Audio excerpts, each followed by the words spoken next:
and welcome to First Look, a Bible study looking ahead to the reading or readings for the coming Sunday.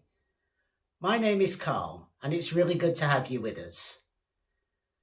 Following the pattern of the last 2 weeks, this week's study focuses on another protracted dialogue and encounter we find within John's Gospel. In this case, a dialogue that becomes confrontational following the healing of a man who'd been born blind. Before we dive into any of that, however, if you've not done so already, you might find it helpful to download the sheet accompanying this study. You can find the link for that in the video description in YouTube.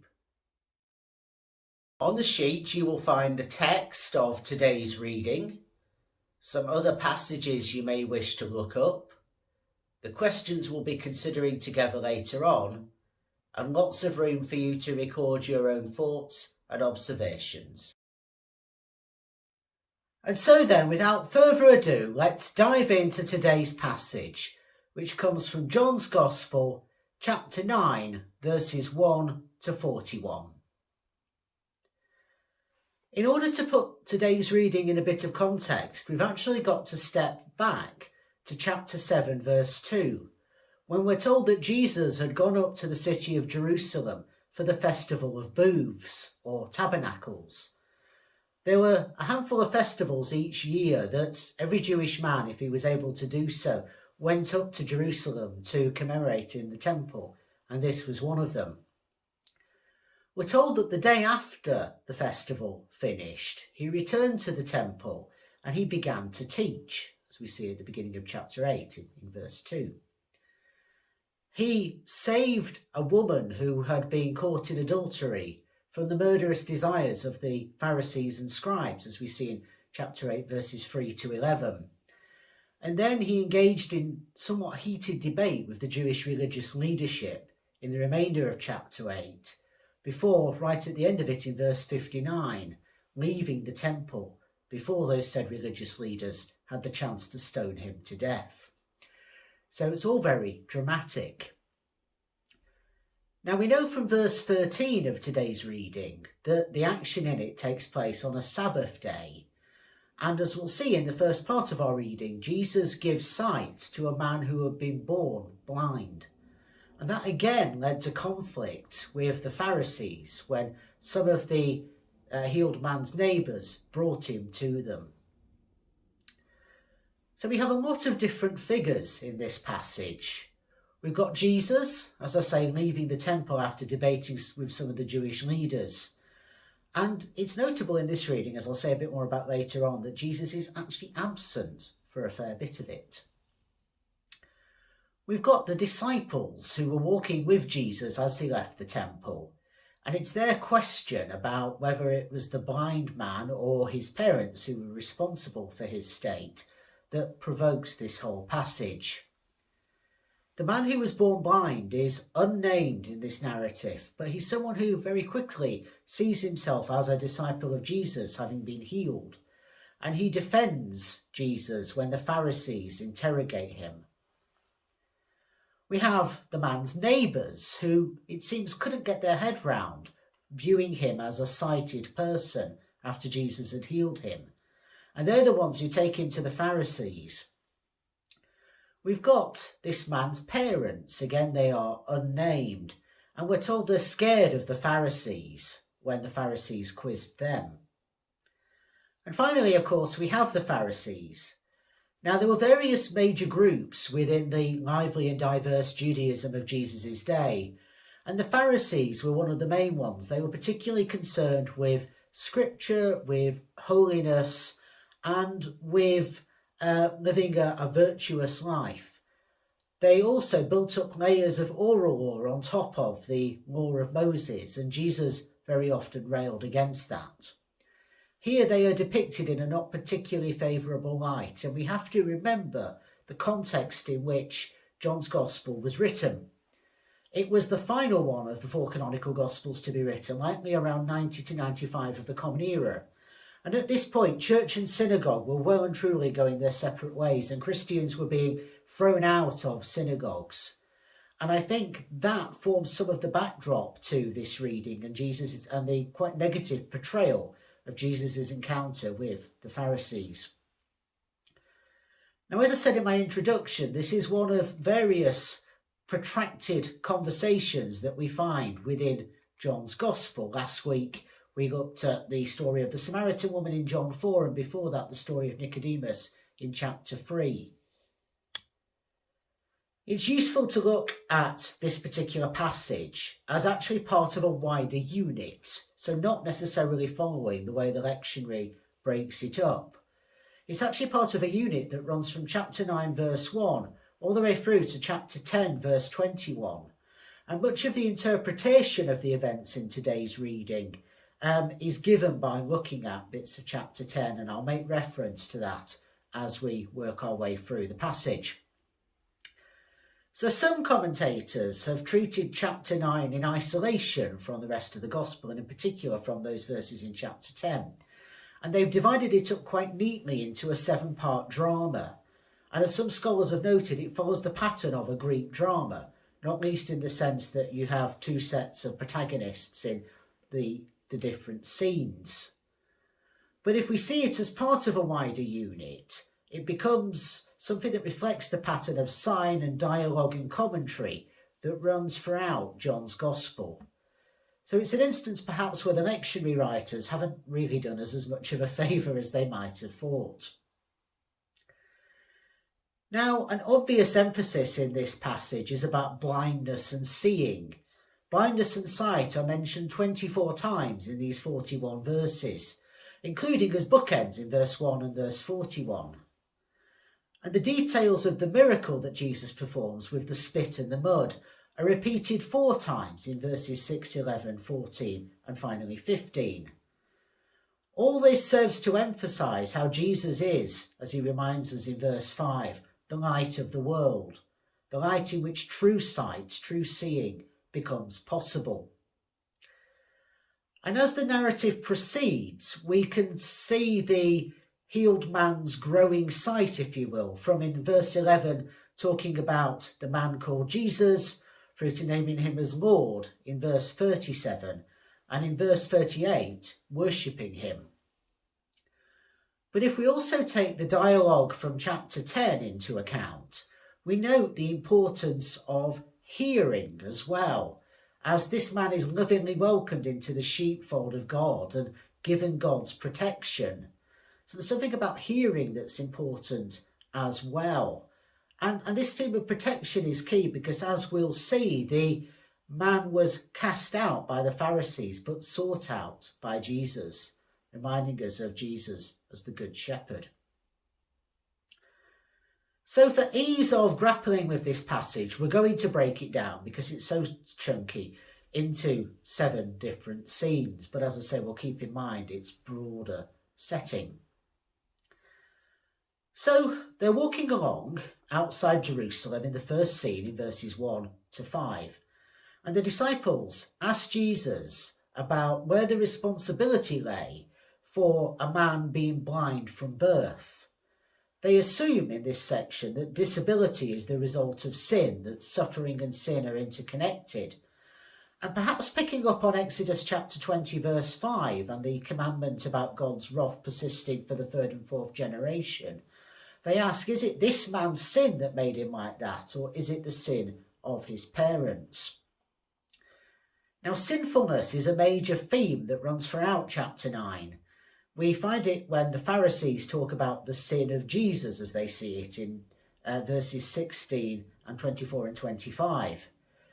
And we see them talk about the man who was born blind as sinful in verses 31 and 34.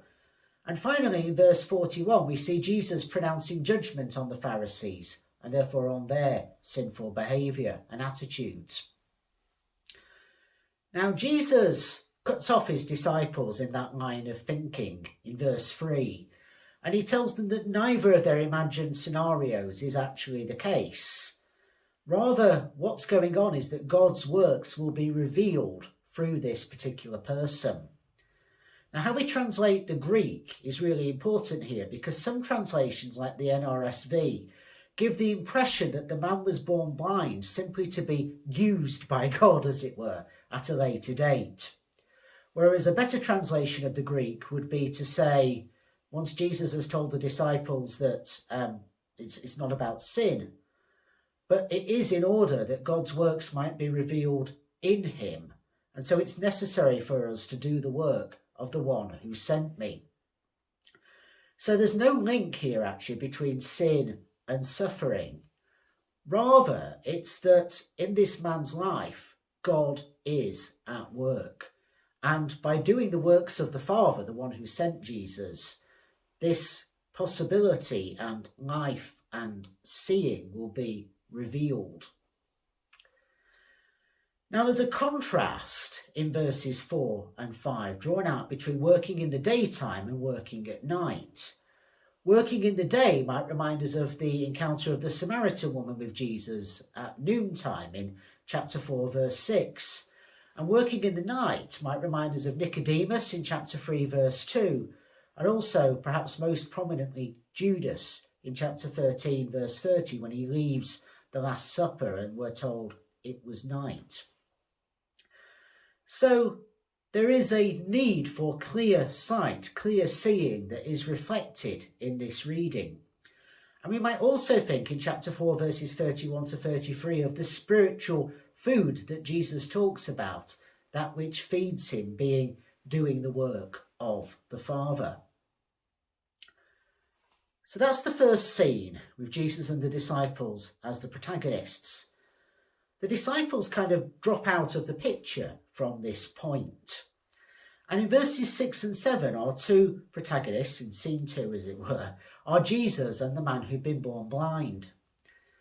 Now I find it really interesting that Jesus doesn't ask the man if he actually wanted to be healed. He just goes ahead and does it. And it raises interesting questions about free will and how we understand God's grace at work in our lives, something that may be worth giving a bit of thought to, depending on whether you lean more towards a more Arminian free will understanding or a more Calvinist predestination sort of point of view. What we can say, as we see in verse 6, is that Jesus uses the ordinary stuff of life, his own spit and the mud on the ground, in order to effect this healing, which will be completed when the man has gone and washed in the pool of Siloam. Now, that might remind us, what the reference we find there in verse 7, of 2 Kings chapter 5 verses 10 to 14, when the soldier Naaman was sent to wash himself in the river in order to be cured of his skin disease. And when Jesus gives instruction to the man, who at that point has not yet had his sight fully restored, note that the man hears Jesus before he actually sees him. So as much as seeing is key to this passage, hearing is emphasised in the initial scene that features the man who'd been blind from birth. Now once again, the Festival of Tabernacles, which has just concluded in this narrative timeline, is in the background, in that the pool of Siloam featured during the water ceremonies that were involved in it. And if we look at chapter 7 verses 37 to 38, Jesus invites the thirsty to come to him. So there's a connection there with water, and Jesus emphasises during this period of tabernacles that he is the light of the world, both in chapter 8 verse 12 and in verse 5 of today's reading. So the scene is set for the controversy that follows. The man has been healed. Our third scene involves the healed man and his neighbours. And note that in verse 8, Jesus disappears from the narrative. It's actually his longest continuous absence in terms of number of verses in the whole of John's Gospel. So most of the reading actually doesn't involve him, which is interesting. Now, the man's neighbours seem to have an awful lot of problem with the idea of him being now a sighted person. And as we see in verses 8 and 9, they speculate, is this the same guy? Maybe it is, maybe it's someone who just looks similar. It's revealed that they were blind to the work of God within this man, which is kind of ironic, really. And after answering a question about how his sight had been restored in verses 10 and 11, it's also notable that the man was honest enough in verse 12 to say he didn't know where Jesus was at that point, where he'd gone, which again fits with the instructions being stuff that he heard, like the sheep hearing the voice and following, rather than seeing Jesus at this stage of things. I wonder if the confusion of the man's neighbours was the reason why, as we see in verse 13, concluding this little scene, that they took him to the Pharisees, with whom Jesus had been quarrelling, in order, I guess, to sort of try to get to the bottom of things. Perhaps they thought, well, if anyone can do that, it's these guys. Which leads us into scene 4 in our drama, in verses 14 to 17. Where we have the first of the confrontations between the Pharisees and the healed man. They question, as we see in verse 16, whether Jesus really had come from God. And as verse 15 shows us, they made the man recount his healing. They were angry, it seems, as we learn in verse 14, because this healing had occurred on the Sabbath. And there was the principle that no work was to be done on the Sabbath. And indeed, the limited exceptions to that formed an important part of the oral law. Now, it seems to have split the Pharisees in two. Some of them emphasised Sabbath observance and therefore reckon Jesus is a sinner who could not be healing someone like that. But others argue that if he really was a sinner, he wouldn't have been able to restore this man's sight. And this topic about Sabbath observance and what the Sabbath is for was a persistent source of conflict between Jesus and the Pharisees, and we see that running through all 4 of the canonical Gospels. Now, in an attempt to settle the debate amongst themselves, it seems, in verse 17, the Pharisees actually asked the man who'd been healed who he thinks this Jesus is. And in another step in the growing insight that this man is gaining into who Jesus is, he describes him as a prophet. I think the Pharisees didn't like that answer. And that leads us into the next scene that begins in verse 18 and runs through to verse 23, where the Pharisees interrogate the man's parents. They refuse, it seems, to believe that he had really been born blind and really had received his sight again. And they demand an explanation of the man's parents. Now we learn in verse 20 that they were frightened of the Pharisees, and they said nothing, therefore, about the how and the who of the healing, as we see in verses 20 to the beginning of verse 21. But instead, in the latter part of verse 21 and into verse 22, they emphasise that their son was of age, he was old enough to speak for himself, so they should ask him rather than them. And the reference in verse 22 to being cast out of the synagogues for confessing Jesus to be the Messiah perhaps reflects the situation that was facing John's faith community at that time. As I said, there was that sharp divergence between church and synagogue. So the Pharisees have still not got the answers that they're looking for. And so, at the beginning of verse 24, in our 6th and most substantial scene in this drama that runs from verses 24 to 34, they call back the healed man. And they demand that he confess that Jesus is a sinner. So in other words, they demand that he agrees with those of them who hold that particular view. Now the man does not claim, again, more knowledge than he has. He says he doesn't know whether Jesus is or isn't a sinner. All he knows is that he once was blind and now he can see, as we see in verse 25.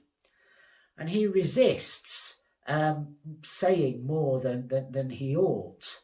And so the Pharisees are kind of put on the spot by him when he very sort of cheekily says, well, I've already told you what happened. Do you need me to tell you again? Now, although Jesus had disappeared from the narrative and still hadn't reappeared at this point, The man declares himself in the latter part of verse 27 to be a disciple, to be a follower of Jesus, which, bearing in mind he's only heard and not seen Jesus, again emphasises the importance of healing. And it's really quite remarkable, actually, if you think about it, on its own account. It shows just how life-changing what Jesus had done for the man actually was. Now, the Pharisees don't take this well. It says in verse 28 that they were revulsed, they were repelled by this man declaring himself to be a disciple. And they say in verses 28 and 29, well, we know that we're grounded in Moses, but we don't know where this guy comes from. The man notes it's remarkable that the Pharisees are so spiritually blind. They are blind to the origins of Jesus, as we see in verse 30. And the man proceeds actually then to try to teach them in verses 31 to 33 rather, explaining that Jesus was from God. It leads in verse 34 to the Pharisees cruelly rejecting this man and casting him out like a lost sheep. And that leads us to the final little snippet of our reading, the final scene in verses 35 to 41, where we have the reappearance in the narrative of Jesus. Now Jesus seeks out this man who had been cast out. And that might remind us of chapter 6, verse 37, where we get the commitment that God will always look after the ones that have been given to Jesus. And chapter 10, verse 9, where we talk about the sheepfold of God. And Jesus reveals himself in the dialogue in verses 35 to 37 to be the Son of Man. When in verse 38, the healed man responds by bowing down in worship, it's the only instance that we find in John's Gospel of that kind of behaviour. He's the only person to do that. So it reflects how he understands what it means to be a disciple, and indeed he now has a profound relationship with Jesus. Now the revelation that we have in verse 37 of Jesus' identity invokes both hearing and seeing and holds them together.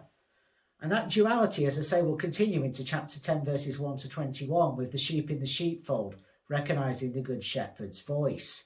So both seeing and hearing really matter here.